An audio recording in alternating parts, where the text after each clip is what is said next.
जय हिंद दोस्तों। मैं हूं करण दानवीर और इस साल का ये आखिरी वीडियो है। और कल 2022 शुरू हो जाएगा। इनफैक्ट कुछ ही घंटे के बाद में 2022 शुरू हो जाएगा। और इन एडवांस आप सबको wish you a very very happy and a prosperous new year 2022। हम ये चाहते हैं कि सब तरफ अमन व अमान हो, सब लोग सुख चैन से जिएं, सब लोग भरोसे से रहें और सब लोग खुश रहें, खुशहाल रहें। और इसीलिए ये मेरे को लगा कि ये वीडियो करना जरूरी है। अभी मैं कुछ देर पहले मैंने ये खबर पढ़ी कि 5 एक्स आर्मी, नेवी, एयरफोर्स और मिले जुले उस लेवल के स्तर के अधिकारी, इन लोगों ने एक लेटर लिखा है। प्लस बहुत सारे एक्स सर्विसमैन इसमें शामिल हैं। उन्होंने महामहिम राष्ट्रपति जी को एक पत्र लिखा है जिसके अंदर उन्होंने ये गुजारिश करी है कि भारतीय सुरक्षा सेनाओं को पॉलिटिक्स से दूर रखा जाए। और उसी के अंदर मैं ये पढ़ रहा था कि उसमें ये भी बात उठी कि जो धर्म अधर्म संसद जो हरिद्वार में हुई, ऐसी चीजों के ऊपर रोक लगनी चाहिए। उससे आर्म्ड फोर्सेस का मुराल और जो फाइबर है उसके ऊपर फर्क पड़ता है। अब ये समझाना बहुत जरूरी है। देखिए, ये किसी का पर्सनल मुल्क नहीं है, किसी जाति विशेष, किसी धर्म विशेष का ये मुल्क नहीं है। ये मुल्क सबका है। हम अभी एक राइट विंग के दौर में घूम रहे हैं। सब जगह राइट विंग है दुनिया के अंदर। राइट विंग एक डोमिनेंट नैरेटिव है वर्ल्ड ओवर, और भारत में भी राइट विंग नैरेटिव डोमिनेंट है। और ऐसा नहीं है कि सारी बातें उसकी गलत हैं।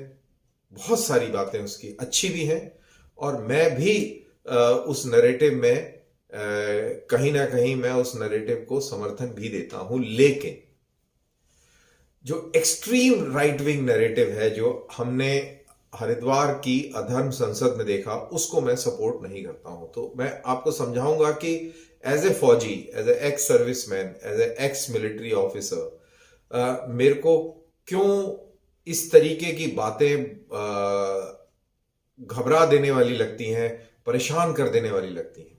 देखिए, भारतीय सेना के अंदर भाई, देखिए, ये कोई पाकिस्तानी सेना नहीं है, ये कोई श्रीलंकाई सेना नहीं है, ये कोई बांग्लादेशी सेना नहीं है। खैर, बांग्लादेशी सेना के बारे में मेरे को नहीं मालूम, तो मैं ज्यादा नहीं उसमें बात करूंगा।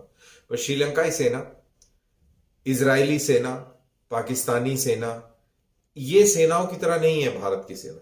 भारत की सेना भारत की सेना है, किसी धर्म विशेष की सेना नहीं है। जब ये अधर्म संसद में गेरुआ वस्त्र पहनकर अपने आप को साधु और बाबा कहलाने वाले लोग जब ये कहते हैं कि एक धर्म विशेष को खत्म कर देना चाहिए और हमें हिंदू राष्ट्र घोषित कर देना चाहिए, और ये कर देना चाहिए और वो कर देना चाहिए, इसका बहुत गंभीर परिणाम होता है, डैमेजिंग परिणाम होता है। इससे लोगों को भरोसा सा उठने सा लग जाता है। अब अधर्म संसद हुई हरिद्वार में, और भारतीय जनता पार्टी की सरकार है केंद्र में, तो लोग कनेक्ट कर लेते हैं। मेरे को ऐसा लगता है कि हमारे प्रधानमंत्री मोदी और अमित शाह को भी ये अधर्म संसद की जो बातें हैं पसंद नहीं आई होंगी। ये मैं आपको 100% गारंटी से कहता हूं। अब कितने लोगों को मालूम है, ये मेरा वीडियो बहुत सारे सिविल के, अधिकतर सिविल के लोग ही देखते हैं, और ये उन्हीं के लिए है खासतौर से। भाई, फौज के अंदर आपकी जम्मू कश्मीर लाइट इन्फेंट्री है जिसके अंदर अक्सरियत मुसलमानों की है। राजपूत रेजिमेंट जिसके अंदर मुसलमान कंपनियां हैं। ग्रेनेडियर्स, इसके अंदर मुसलमान कंपनियां हैं। आपकी इसी तरह राज राइफल, इसके अंदर भी मुसलमान कंपनियां हैं। आर्मर्ड कोर के अंदर मेरे ख्याल से 8 कैवलरी के अंदर मुसलमान स्क्वाड्रन है। और ऐसे ही और आर्मर्ड की यूनिट्स में मुसलमान स्क्वाड्रन है। आर्टिलरी के अंदर मुसलमान बैटरीज हैं। फिर जो हमारे कोर हैं जैसे सिग्नल कोर, इंजीनियर्स, आपकी एएससी, ऑर्डिनेंस, इसमें दुनिया भर के मुस्लिम हैं। इनफैक्ट सभी धर्मों के लोग हैं। अब आप ऐसी बेवकूफों वाली बात करते हैं कि हिंदू राष्ट्र बना दो और फिर हम इन सब का कत्लेआम कर दें, तो कभी आपने सोचा है कि ये जो सैनिक हैं इनके दिलो दिमाग पर क्या बीतती होगी? ये क्या सोचते होंगे, क्या सोच के सोए होंगे जब इन्होंने एक खबर पढ़ी होगी कि यार जिस भारत माता के लिए हम अपनी जान निछावर करने के लिए भी तैयार हैं, उस भारत के ये कुछ लोग जो अपने आप को ठेकेदार कहते हैं, मानते हैं, इस तरीके की बात कर रहे हैं। कितना बुरा लगा होगा? सोच के देखिए कि आपको कितना बुरा लगेगा अगर आपके बारे में, मैं जब आपका इस्तेमाल कर रहा हूं, जो डोमिनेंट मेजॉरिटी है दैट इज हिंदू, 85% हिंदू है, आप लोगों को कैसा लगता है जब आप ये पाकिस्तान में जब ये खबरें सुनते हैं कि फला हिंदू की एक लड़की उठा के ले गए जबरन, एक मुल्ला जी ने शादी कर ली, कोई हिंदू लड़कियों का रेप कर दिया, कोई कुछ कर दिया, धर्म की वजह से उनसे नफरत दिखाई जाती है, हिंदुओं के मंदिर तोड़ दिए, आपको कैसा लगता है? इसी तरीके से मुसलमान भाइयों को भी बुरा लगता होगा, खास तौर से वो जो फौज में नौकरी कर रहे हैं, जो भारत के संविधान की रक्षा के लिए उतरे हुए हैं, जो भारत की सुरक्षा के लिए अपनी जान भी निछावर कर देते हैं। बुरा लगेगा ना? तो इस तरीके की बातें बहुत उलझलूल और बकवास हैं और ऐसे लोगों के खिलाफ सख्त से सख्त कार्रवाई करनी चाहिए। अब ये अधर्म संसद क्यों हुई, इसका क्या पॉलिटिक्स से क्या लेना देना था, इसका उत्तर प्रदेश के चुनाव से क्या लेना देना है, बहरहाल जो भी है ये बड़े दुख की बात है और इसको बहुत सीरियस ले लेना चाहिए, क्योंकि जो 5 सेना अध्यक्षों ने जो ये पत्र लिखा है महामहिम राष्ट्रपति को, बिल्कुल सही लिखा है। इससे जो कमांड एंड कंट्रोल और जो डिसिप्लिन है आर्म फोर्सेस का, उस पर फर्क पड़ सकता है। तो ये जो चीज है ये अच्छी चीज नहीं है। हम लोग एक सेक्युलर मुल्क हैं, हमारे लिए जितना मुल्क ये मेरा है उतना ही मुल्क ये आपका भी है। मैं ये कहूं कि क्योंकि मैंने फौज में नौकरी करी है तो मेरा इस देश के ऊपर अधिकार ज्यादा है, ये बिल्कुल गलत है। इस देश पे अधिकार हर एक नागरिक का है जो इस देश का नागरिक है। तो इसी तरीके से देश की सुरक्षा रक्षा करने का हक और जिम्मेवारी हम सब की है, चाहे वो किसी भी धर्म और मजहब से हो। अब बात थोड़ी सी हिंदू राष्ट्र की भी कर लेते हैं।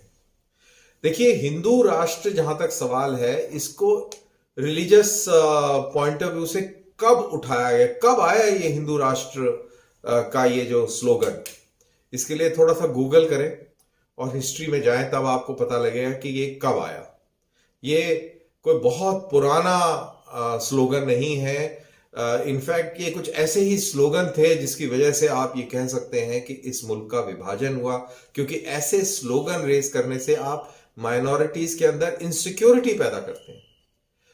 आपको लग रहा है कि आप पता नहीं कितना अच्छा काम कर रहे हैं, लेकिन आपकी सोच समझ इतनी कमजोर है कि आपको पता ही नहीं है कि आप क्या बोल रहे हैं, और उससे एक इनसिक्योरिटी पैदा होती है और उस इनसिक्योरिटी की वजह से सेसेशनिस्ट फीलिंग्स लोगों में जाग जाती हैं जो माइनॉरिटी कम्युनिटी से होते हैं। अब इस मुल्क का आप जैसे हर चीज की तासीर होती है ना, ऐसे ही मुल्क की भी तासीर है, भारत की भी एक तासीर है। शिवाजी महाराज को एक बहुत बड़ा हिंदू वॉरियर किंग माना जाता है, लोग उनकी पूजा अर्चना करते हैं और वो इस देश के निर्माण में उनका बहुत बड़ा योगदान है। आजादी की लड़ाई के अंदर उनका बहुत बड़ा योगदान है। उन्होंने इस मुल्क पे विदेशी शासकों के खिलाफ जंग लड़ी और काफी बड़े भारत को आजाद भी कराया। क्या वो हिंदू राष्ट्र की बात करते थे? ये जरा सोच के देखिए। और एक और चीज, शिवाजी महाराज के एक सेनापति मुसलमान भी थे, ये मत भूलिएगा। और शिवाजी महाराज के ही नहीं, मराठाओं के सेना के अंदर हमेशा मुसलमान सेनापति, मुसलमान योद्धा रहे हैं। और फोर्थ बैटल ऑफ पानीपत में अहमद शाह अब्दाली के खिलाफ जो जंग हुई, उसके अंदर एक मराठों का मुस्लिम सेनापति पकड़ा गया था, जिसको अब्दाली की फौजों ने टॉर्चर करके मार दिया। बहुत दुर्भाग्य की बात है, हिस्ट्री है कि लखनऊ के या अवध के जो नवाब थे, उन्होंने अब्दाली जैसे आक्रांता का सहयोग और साथ दिया। तो हम लखनऊ के नवाब के साथ अपने आप को नहीं जोड़ के देखते, ना वहां पे हम प्राउड फील करते हैं। हम जोड़ के देखते हैं शिवाजी महाराज मराठा फोर्सेस के साथ में, और उस मुस्लिम सेनापति के साथ अपने आप को जोड़ते हैं जिसने भारत की रक्षा के लिए अपने प्राणों की आहुति दे दी। और ऐसे पता नहीं कितने सारे मिसाल हमारी हिस्ट्री के अंदर दर्ज है।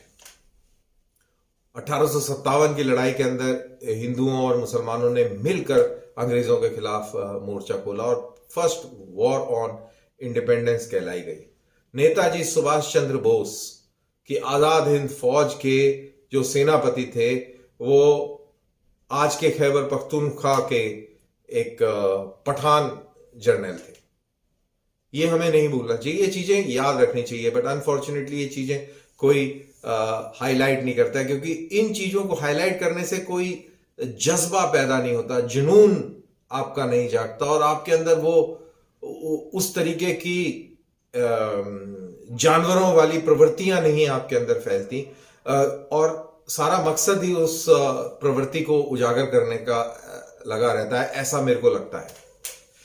अब जब आप हिंदू राष्ट्र बात करते हैं, मैं एक हिंदू राष्ट्र की बात करते हैं, मेरे को भी बहुत अच्छा लगता है सुन के कि भाई ऐसे ऐसे ऐसे ऐसे, लेकिन मैं पढ़ा लिखा हिंदू, जब मैं उसकी गहराई में जाता हूं, मेरे को लगता है, मेरे समझ में आता है कि यार ये हिंदू राष्ट्र नहीं है, ये सबका राष्ट्र है। जैसे ही आप हिंदू राष्ट्र कह देते हैं तो मुसलमान कहां जाएगा, सिख कहां जाएगा, बौद्ध और जैन क्या सोचेंगे, आपके नॉर्थ ईस्ट में क्रिश्चियन स्टेट्स हैं, उनके ऊपर क्या भावना आएगी उनमें, सिक्किम एक बौद्ध स्टेट है, वहां पर क्या भावना आएगी, लद्दाख में क्या भावना आएगी, गोवा में क्या भावना आएगी, कश्मीर के अंदर 98% मुसलमान हैं, उनके अंदर क्या भावना आएगी। इसी तरीके से हैदराबाद के मुसलमानों में क्या आएगी, उत्तर प्रदेश के मुसलमानों में किस तरीके के आव भाव आएंगे जब आप इस तरीके की बात करेंगे। और आप मेरे को ये बताइए, जब हम हिस्ट्री पढ़ते हैं, या हम चलिए ज्योग्राफी खोल लेते हैं, हम नक्शा खोल लेते हैं, हम इसको भारत उपमहाद्वीप कहते हैं। भारत उपमहाद्वीप है, इंडियन सब कॉन्टिनेंट। इस इंडियन सब कॉन्टिनेंट के अंदर पाकिस्तान, हिंदुस्तान, बांग्लादेश, श्रीलंका, नेपाल, भूटान और एक हद तक अफगानिस्तान भी इस पूरे सब कॉन्टिनेंट का हिस्सा है। और जैसे ही हम भारत उपमहाद्वीप कहते हैं, इंडियन सब कॉन्टिनेंट कहते हैं, ये सारे मुल्क जहन में आ जाते हैं। जो हमारा जो समुंदर है, इस सब कॉन्टिनेंट का समुंदर है, उसको इंडियन ओशन कहते हैं। वो इंडियन ओशन है, तो वो हिंदू ओशन नहीं है, और इसको हिंदू सब कॉन्टिनेंट नहीं कहते। इसका कोई तो कारण होगा। तो इस चीज के ऊपर ध्यान रखें, इस चीज के ऊपर विचार करें, और अपने जोश को, अपने पॉलिटिकल जुनून को, अपनी जो भी आपकी जो विचारधारा और सोच है, उसको थोड़ा सा शांत करें और भारत माता के हित की बात करें और उसके हित में सोचें, और फिर आप इस नतीजे पर पहुंचे कि ये कौन सा राष्ट्र है। ये सबका राष्ट्र है, हिंदू राष्ट्र है। अगर आप इनफैक्ट जैसे ही आप हिंदू राष्ट्र करते हैं तो सिखों में भी इनसिक्योरिटी हो जाती है। वहां भी वो कहते हैं यार जब हिंदू राष्ट्र हो सकता है तो खालिस्तान क्यों नहीं हो सकता। तो इस तरीके की बातें हैं, ये चीजें अच्छी नहीं है। किसी रिलीजन के बेस पर आप पूरे कंट्री को आप डोमिनेट नहीं कर सकते, क्योंकि हम लोगों की प्रवृत्ति ही ऐसी नहीं है। देखिए, जो जैसा मैंने बोला मुल्क की तासीर होती है, इसी तरह कौमों की तासीर होती है। और बात ये हिंदू राष्ट्र और हिंदू की हो रही है, तो हिंदुओं की भी ये तासीर नहीं है। आपको हिस्ट्री पढ़नी चाहिए, और वो हिस्ट्री पढ़नी चाहिए जो ऑथेंटिक हिस्ट्री है, जो सरकारों द्वारा प्रायोजित हिस्ट्री नहीं है, न्यूट्रल हिस्ट्री है। आप उसको पढ़िए, आपको आपको ये एहसास होगा कि ये कितना महान मुल्क है। इसमें हमने हमेशा सारे धर्मों को, सारे मजहब के लोगों को पनाह दी है। जब बाकी सारी दुनिया में मारो काट कत्लो गैरत चल रही थी, तो हमने लोगों को पनाह दी। तो ये सारी चीजें सोचिए, इस चीज पे ध्यान दीजिए, और इस नववर्ष पर आप संकल्प उठाइए कि हम अपने देश को महान बनाएंगे। और इस तरीके की जो बातें होती हैं, जैसे हरिद्वार की अधर्म संसद में हुई, इस तरीके की बातों को हम पनपने नहीं देंगे, फलने फूलने नहीं देंगे, और हम हमेशा उनके खिलाफ आवाज उठाएंगे। तो एंड करता हूं मैं ये वीडियो फिर से ये बात को रिएट्रेट करते हुए कि भारतीय सुरक्षा सेनाओं के साबका 5 चीफ, इन्होंने मिलकर जो पत्र महामहिम राष्ट्रपति जी को लिखा है, वो बिल्कुल सही लिखा है। और हर एक सैन्य अधिकारी के दिलो दिमाग में वो अधर्म संसद की वजह से जरूर धक्का लगा है, क्योंकि हम लोग बहुत ही सरधर संभाव वाले लोग हैं। हम लोग फौजी लोग हैं, और हम सब एक दूसरे के साथ बड़े मिलजुल के रहते हैं, रहते आए हैं, रहते रहेंगे, लड़ते आए हैं, लड़ते रहेंगे, और अपने देश के लिए जाने भी कुर्बान करते रहेंगे। तो इस तरीके की बातों को बिल्कुल विराम लगना चाहिए। पॉलिटिक्स को, सेनाओं को, और ये जो रिलीजियस पॉलिटिक्स है, इसको दूर रखना चाहिए। बहुत बहुत शुक्रिया। जय हिंद।